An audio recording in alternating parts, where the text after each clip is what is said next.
Hi everyone. We hit the road for the boatyard a week ago last Sunday after spending 2 weeks connecting with family and friends. Our last 2 evenings in California were especially poignant. An evening picnic in the desert, just like old times, with our daughter and friends,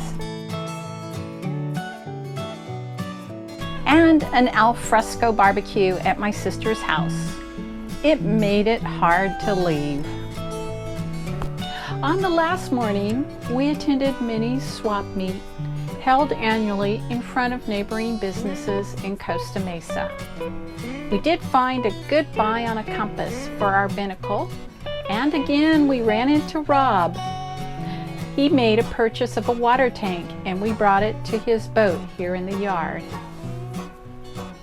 Our first full day back at the yard found Lee going up the mast to take a look at the swivel head of the furler. Lee was able to force the swivel head over the joint in the foil and down over the subsequent joint. This time, I was the one supplying the muscle grinding the winch, and it was a workout. The person going up has the fun part. The furler project will be put on hold until after we splash.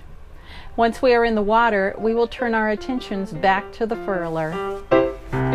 Another project at the top of our splash list was to apply the ablative bottom paint.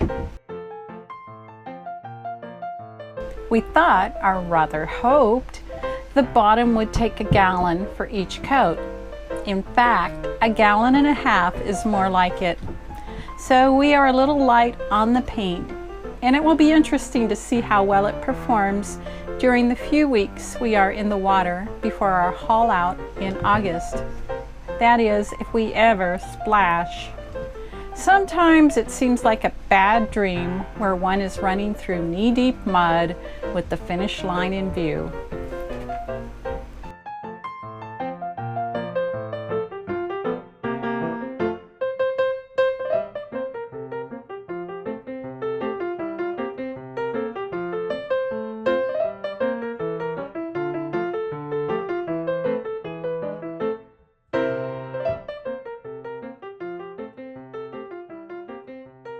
Checking out our fresh water system had been put on a back burner over the last few months as we deemed other projects more important.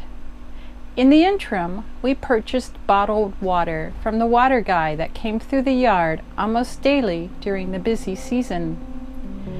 The water bottle stayed on the kitchen counter and we pumped our drinking water from it. This week, the water system found its way to the top of the list. While previously working in the bilge, the water maker was removed and bypassed. This week, Lee pressurized the water system and hoped for the best. As usual, we had a few repairs. The kitchen faucet showed signs of corrosion, and it was no great surprise that it leaked. As marine-grade faucets are not readily available here, it was a quick trip to Home Depot to buy a higher-end faucet, which we realize we will probably have to replace in a couple of years.